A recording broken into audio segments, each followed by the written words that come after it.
Countdown in 5, 4, 3, 2.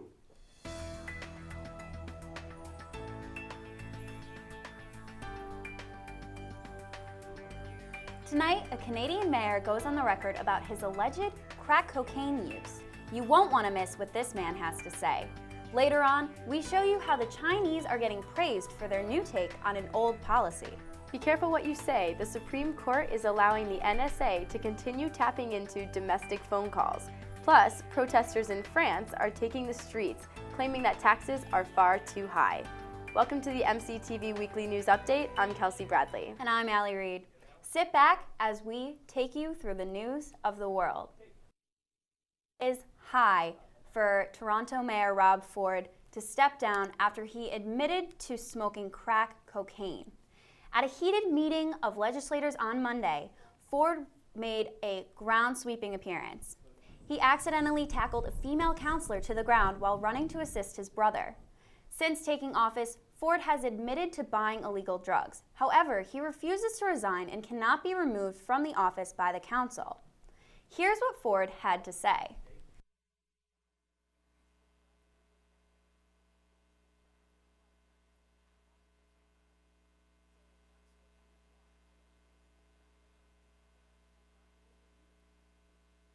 The only thing the committee can do is take away his powers, which they started doing on Friday. In a vote 39-3, Ford was stripped of his emergency powers and his power to dismiss the deputy mayor. Ford continues to apologize for his past actions, but is infuriated by everyone's push for him to seek help and resign. Ford vowed revenge upon anyone who voted against him. I can't believe it. You know, you see drug abuse in celebrities and whatnot, but for a public figure like this, it's embarrassing. I mean, you see it all the time, though. I mean, Obama smoked weed, you know, like it's a thing that politicians do. I mean, they're like normal people. It's stupid for them to try and hide it. I definitely don't think he should be doing it in office, especially when he's supposed to be making these decisions, but I mean, what are you going to do? You can't really stop it happens and then it gets publicized everywhere and people freak out. Nations are working with Iran this week to forge a compromise on the nation's nuclear weapons program. The temporary deal would prevent Iran's nuclear program from expanding and begin to break it down. The proposition covers all aspects of the nation's program, including uranium stashes and nuclear military facilities. Last week's negotiations ended in bickering over a lack of agreement. The United States, along with the members of the UN Security Council, are confident that a deal can be made soon. Security Council members are set to meet again in Geneva on November 20th. Another potential deal happening overseas is far less likely to pass. The U.S.-Afghan Security Pact will determine whether or not foreign troops will have the ability to search Afghan homes after the United States pulls its troops. This is part of a larger bilateral security agreement that is being discussed overseas. President Hamid Karzai is rejecting the provision that would allow the troops to conduct these searches. The disagreement between the Afghan president and the U.S. is putting the deal at risk for failure. A 5-day conference to debate the issue will start on Thursday.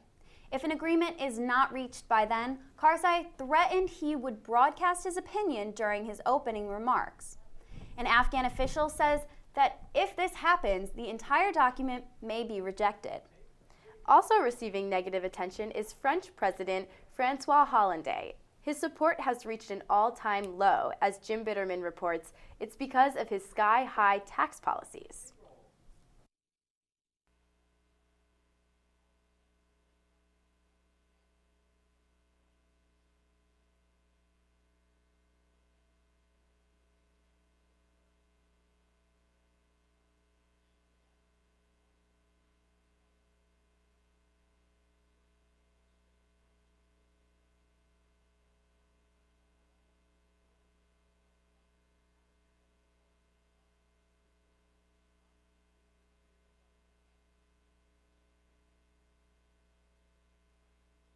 That the president resigned stem from general dissatisfaction over prolonged handling of the nation's stagnant economy, but as well, one thing in particular, his government's growing need to collect more taxes to support public spending.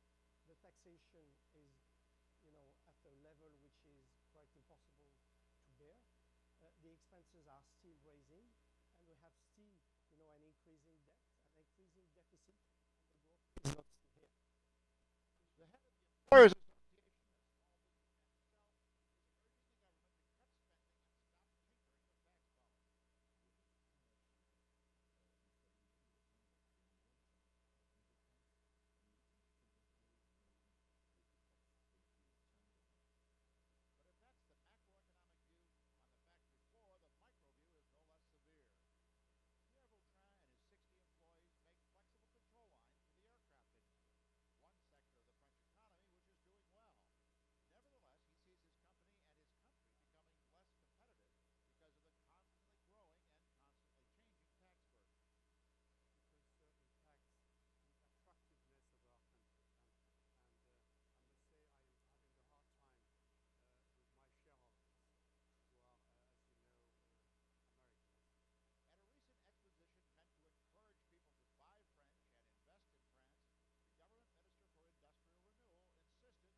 Troubling news comes to us from Damascus tonight. Late Sunday night, there was a bomb in one of the Syrian government buildings. 31 Syrian people died, 4 of which were generals.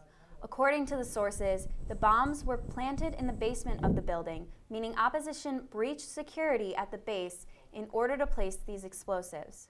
This attack is just the most recent of the ongoing struggle between the Syrian government and rebel forces. On Thursday, one Syrian rebel leader was killed in an attack by the government. Because of the timing of the attack Sunday night, the only people who were affected were the night crew. If the attack had happened just an hour earlier, there would have been over 200 deaths. 44 passengers and 6 crew members are dead after a plane crash in Kazan, Russia on Sunday. The pilot unsuccessfully tried to land several times before crashing, causing the plane to explode on impact.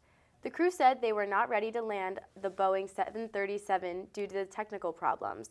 An investigation is underway to determine if the crash resulted from a technical failure or pilot error.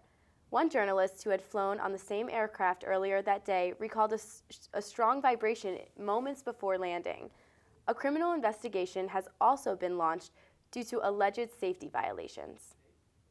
A British man is facing trial in Uganda this week due to published images stolen from his laptop. The photos revealed 65-year-old Bernard Randall having sex with another man. Uganda has harsh anti-gay laws and even proposed a bill that would mandate the death penalty for actions considered by the country to be homoerotic. Ugandan spokespeople claim Randall's trial has nothing to do with his sexual orientation, but instead the offensive X-rated photos that were published. Randall faces up to 2 years in prison. A Ugandan man also charged in the case faces up to 7 years behind bars. I mean, granted, it's a different culture, so we have a lot of different, ethically, it's very different, but I think that this is a little... Absolutely. I think it's shocking for us here, in this day and age, we really see things a lot more openly with open eyes, but, every culture is different, and I guess it's just showing how we're developing. But on the other hand, I don't know that in the United States it wouldn't at least be a scandal if X-rated photos like this were to get leaked. Oh, I can only imagine.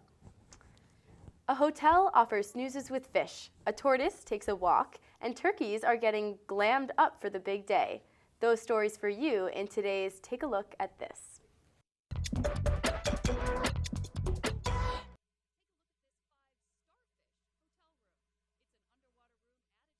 A resort off the coast of Tanzania. Among its amenities, a rooftop deck and a bedroom under the sea with the fish. The room will cost you some clams, $1,500 a night for a 2-person stay, $900 for singles. We all know who wins the race, slow and steady. And that's the pace for Spike, an 11-year-old, 85-pound African tortoise. Spike is quite the sight as he ambles around his Louisville, Kentucky neighborhood and hangs out at his owner's print shop. The giant reptile fits right in with the community as he goes on his walkabouts. They love him. They ask me every day, where's Spike? And take a look at these Minnesotan turkeys. A couple of them are getting ready to gobble up their 15 minutes of fame at the White House as the national Thanksgiving turkeys. So along with some primping and some strutting, they're being prepped for the paparazzi. A lot of music in the background, a lot of extra lighting and some flash bulbs flashing in his face so he gets used to that. Following their presidential pardon, the turkeys will spend the holidays at Mount Vernon, Washington. For Take a Look at This, I'm Martha Shade.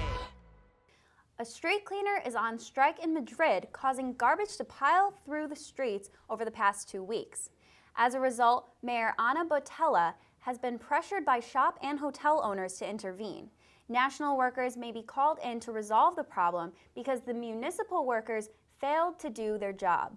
The strike is a result of leaked information saying that over 1,100 jobs had been cut in the city concessions for street cleaning, and the rest of the workers would face salary reductions. Jack Falcon, a Peruvian businessman, visited the city this week and expressed his feelings, stating, quote, "It's impossible not to notice it. It's very sad. The city looks absolutely dirty." You know, I actually saw some pictures of this, and I have to say, it is sad and it's filthy, but it definitely gets the message across. You know, they're on strike for a reason, and they're definitely needed. I guess. I don't know. I think it's just a bunch of little kids stomping their feet. Oh, absolutely. I mean, a strike, it always happens to be a little immature if you really look at it. Yeah. Well, severe weather has devastated both our nation and people worldwide. Let's go to Clancy Burke for the weather.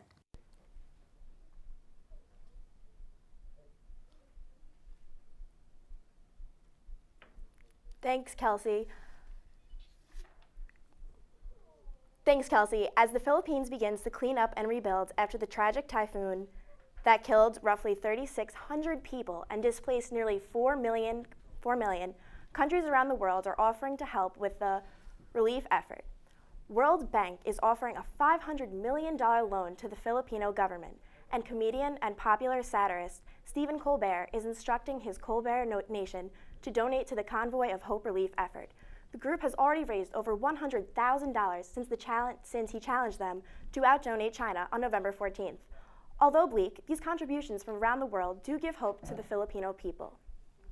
Unfortunately, the U.S. is now dealing with its own tragedy. This past Sunday, many Americans across the Midwest watched as their homes and towns were destroyed by a series of extremely rare tornadoes, a total of 20 tornadoes ranging from one EF0 in Otsego County, Michigan, to 2 separate EF4 twisters in New Minden, Illinois, and Washington, Illinois, claimed the lives of 8 people and injured 200 others. A town of 16,000, Washington, Illinois, seems to have seen the worst damage, with 120 of those 200 injured being from Washington. As we move on to the East Coast, the calendar says it's November, but it didn't feel like it yesterday. The high was 62 degrees without a cloud in the sky, but unfortunately, the weather got noticeably cooler today. If you were hoping for snow to start falling as soon as I was, I'm sorry to say that yesterday crushed both our dreams. However, the cold will be returning for the remainder of the week, with temperatures dropping down to the 20s throughout the region. Our high today was 46 degrees, 5 degrees under our average temperature of 51 degrees. As a result, your low tonight will be 25 degrees, about 5 degrees under the average that stands at 30 degrees. The record high today was 67 degrees, and the low was an icy and bitter 16. For tonight, expect mainly clear skies, a low of 24 degrees, and 50% humidity. Tomorrow's looking fairly nice, though you'll still want to bring a jacket. Skies will be clear and sunny with a cool high of 45 degrees and slight wind with 0 chance of rain. As for the rest of the week, it'll be partly cloudy on Thursday, becoming cloudy Friday in preparation for showers on Saturday. Sunday is setting up to be mostly sunny with a high of 35. Monday looks the same. That's all I have for you tonight. With your weekly highs and lows report, I'm Clancy Burke. Back to you guys. I heard about the Illinois tornadoes, and I actually have a friend that I worked with at the Maury show who's from Illinois. First thing I said to her when I heard about them was, hey, is your family okay? Yeah. There was one 15 minutes down the road from where her families were in Illinois. You know, it's every other day we hear some news about something so drastic in the weather, and you never know what's next. It really is devastating. I can't imagine being where they are. I mean, we're blessed to not have had that where we live, but we can only pray and donate money and hope for the best. Here we are complaining about the cold, right? People don't even have homes. I mean, it is pretty cold in the studio. It is cold. A massive earthquake followed by a tsunami crippled the Fukushima plant 2 years ago. The waves cut power to the cooling systems for 3 in-use reactors, causing them to melt down. That resulted in the second worst nuclear accident in history after Chernobyl in 1986. The Tokyo Electric Power Company, known as TEPCO, says operators have started removing the fuel rods. That process is seen as a milestone in a cleanup operation that is expected to cost about $50 billion. The founder and CEO of the social media giant Facebook is back in the news, this time in pursuit of reform. Mark Zuckerberg has started a new advertising campaign that encourages Congress to take action on illegal immigration. Soundbites in the ads urge Congress to follow up on their promises to fix a broken system.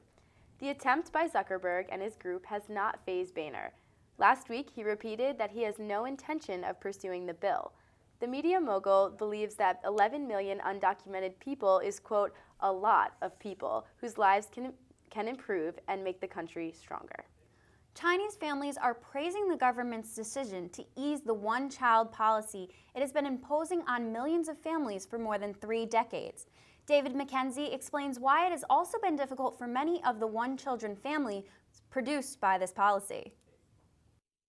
At a restaurant on the outer edges of Beijing, Xiang Xiang's family gathers to celebrate her birthday and praise new changes in China's one-child policy. Because now schoolteacher Ho Feng is allowed to have a second child. And if I have one more child in the future, I wish that the number could be 3. For 3 generations, the one-child policy shaped their family. Xiang Xiang's grandmother was one of 9 children, but the law forced her to have only 1. It was the same for Feng.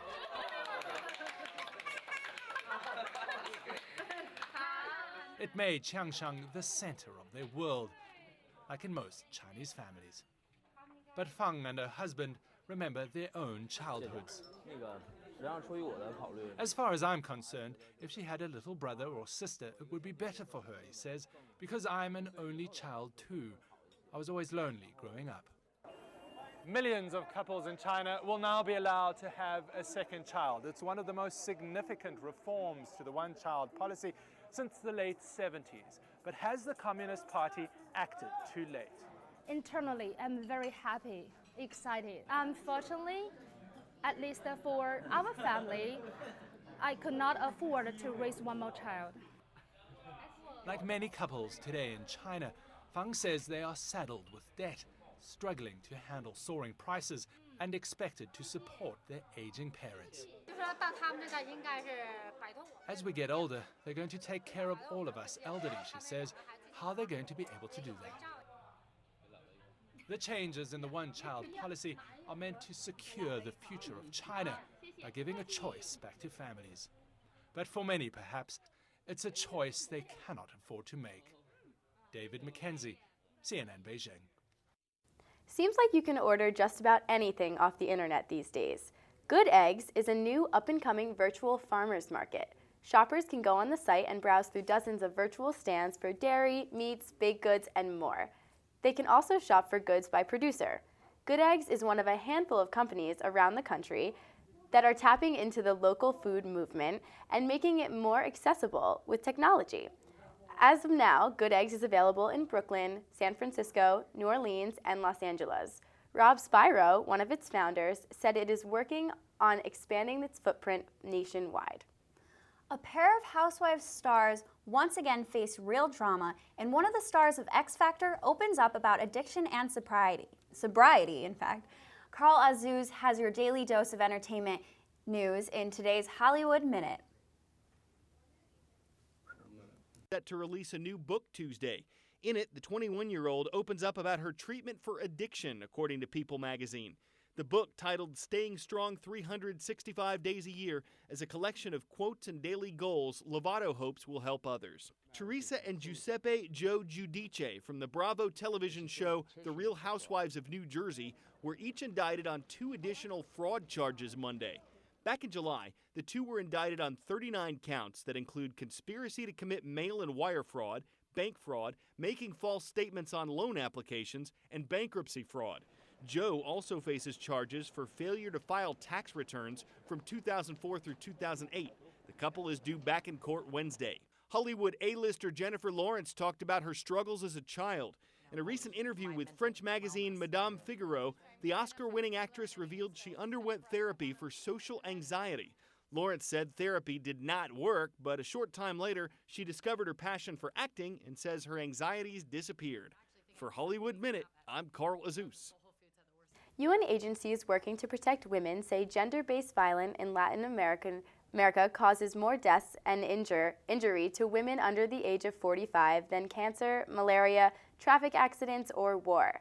Now officials in Brazil are turning to technology to try to stop the abuse before it happens. CNN's Shasta Darlington has the details. Jaina Maria shows us where she says her husband used to beat her. Time and time again. He grabbed me by the hair and slammed me into the mirror, she says. The violence lasted 4 years. At first, she was silent. Foi meu primeiro amor da minha vida. Amava ele demais. He was the love of my life. I loved him so much, she says. But then you get beaten again and again. Even after they divorced and she obtained a restraining order, she claims her ex-husband showed up with a knife. That was when a court issued her a panic button to alert authorities the next time she was in danger. Soon after, Jaina Maria activated it when her ex-husband appeared shouting at her from the street. The police arrived in 4 minutes, she says. Her ex-husband was sentenced to 21 days in jail for violating the restraining order. He hasn't been back since. Nearly 40 women in the city of Vitória have received the panic button after restraining orders failed to halt abuses. Part of a pilot project launched this year by the state judicial system for the city with the highest female murder rate in Brazil. There have already been 5 convictions thanks to the panic button. We've come down to the police station here to watch a simulation to see how this works. When the button is pressed for 3 seconds, a GPS signal is sent out. The victim's location appears on a map, so do dedicated patrol cars. The device also starts recording ambient sound, which can later be used in court. Pictures of the victim and her abuser appear on police smartphones. The nearest patrol races to the scene. So far, officials say they've arrived in under 10 minutes every time. Experts say it also works as a deterrent for would-be abusers. Dr. Sonia Lira is a gynecologist who specializes in female trauma at the Jaime Santos Neves Hospital. The main damage to a victim is her loss of identity, she says. Lira was also a victim of domestic abuse, brutally beaten, she says, by her ex-husband for 9 years. She says the panic button not only helps stop violence before it happens, it gives women the security they need to rebuild their lives. If I'd had it, she says, I would have reestablished myself faster without the constant fear that he could hurt me or my children. For Jaina Maria, she now has the confidence to leave her home. The day we visited was her first day at a new job. Shasta Darlington, CNN, Vitória, Brazil. A deadly drug with an exotic name. Crocodile, a potent substitute for heroin, has literally been eating people alive. There are now concerns that Arizona could be the epicenter for the drug's U.S. invasion. Two doctors from Missouri told the American Journal of Medicine that they treated a patient last year whose skin rotted away from using crocodile. Other physicians are blaming the symptoms on dirty needles. That report marks the first official case of the drug making its way to America. Another doctor said he experienced a patient whose finger fell off and presented with severe ulcers and sores on his thigh because of the drug. Other sources claim that the drug has been overhyped, with little scientific evidence available to prove that the drug caused any flesh to rot. I really want to try it, actually. Yeah, we're so just gonna convincing. all sit around and just proof try or not, it. why would you ever want to take a drug that may or may not eat your flesh? Well, the thing is, it's not that people are willingly taking it. Heroin drug dealers are actually replacing heroin because they're cheap and they don't want to give away the good stuff. Wow. That's actually what's happening in this story, which is sad that it was left out, but hey, we're here to inform. National Football League fans are loud, and this season they are competing for the title of loudest outdoor stadium in the world. The NFL encourages noise. However, loud fans at football events is not all fun and games. The average volume during an NFL game is in the mid-90 decibel range. According to the National Institute for Occupational Safety and Health, those levels are way too loud. The human ear can only tolerate such noise levels for up to an hour, and fans are experiencing 3 times that amount per game. One study shows that ears do not recover from overexposure to these levels of noise. Wearing earplugs or earmuffs is encouraged in order to prevent hearing damage. The National Security Agency will be allowed to continue surveillance of domestic telephone communications, at least for now. On Monday, the Supreme Court rejected an appeal from a privacy rights group trying to put a stop to the practice. The Electronic Privacy Information Center filed a petition accusing a secret federal court of improperly authorizing the government to collect electronic phone records. The organization did not comment on the Supreme Court decision. Neither did the Justice Department, which was defending the government's interests. The privacy rights group now has the option of going back to the lower courts and restarting the legal process. This past Friday marked a historic step in the development of the next generation gaming. The Sony PlayStation 4 was released to public at midnight and quickly went on to sell 1 million copies in the first 24 hours. The system is compatible with 20 games, a catalog that will continue expanding. Microsoft is countering Sony's release with the unveiling of the Xbox One this coming Friday. The two are expecting to compete for market attention during the holiday season. Could long-term use of birth control pills lead some women to lose their vision? A new study out this week says it's possible. Here's Holly Furfer with today's Health Minute. New research finds that women who use birth control pills for 3 years or more had 2 times the risk of developing glaucoma in their later years, one of the leading causes of blindness. The study did not differentiate between women who took low estrogen and regular birth control pills. The research project is the first to establish an increased risk of glaucoma in women who have used oral contraceptives for 3 or more years. Researchers looked at data on more than 3,400 women aged 40 and older from across the United States who answered questionnaires about their reproductive health and eye exams. Although study authors say more research needs to be done, they do stress that gynecologists and ophthalmologists should be aware that oral contraceptives may play a role in glaucoma and should make sure their women patients have their eyes screened for the disease, especially if they have other risk factors such as race, family history of glaucoma, or history of increased eye pressure problems. For today's Health Minute, I'm Holly Furfer. Halloween may be long gone, but that doesn't mean people aren't putting their costumes to good use. A Florida man is facing charges after impersonating a police officer in an attempt to purchase discounted donuts. The man arrived twice at Dunkin' Donuts in Tampa, flashing a gun and a badge to attempt authenticity. The man was eventually caught, arrested, booked, and released. I was just a turtle for Halloween, so I don't really know what that can get me. Yeah. But I want to do this. I mean, it's amazing what some people might do for just a few donuts, but hey, if he really wanted a donut. People are starving. That's true. He can afford a cop costume. Yeah, I don't know. But he can't afford some donuts. You know. I don't know about that. Well, it looks like that's all we have for you tonight. I'm Allie Reed. And I'm Kelsey Bradley. Be sure to tune in to our next live news show on December 3rd. Thanks for stopping by.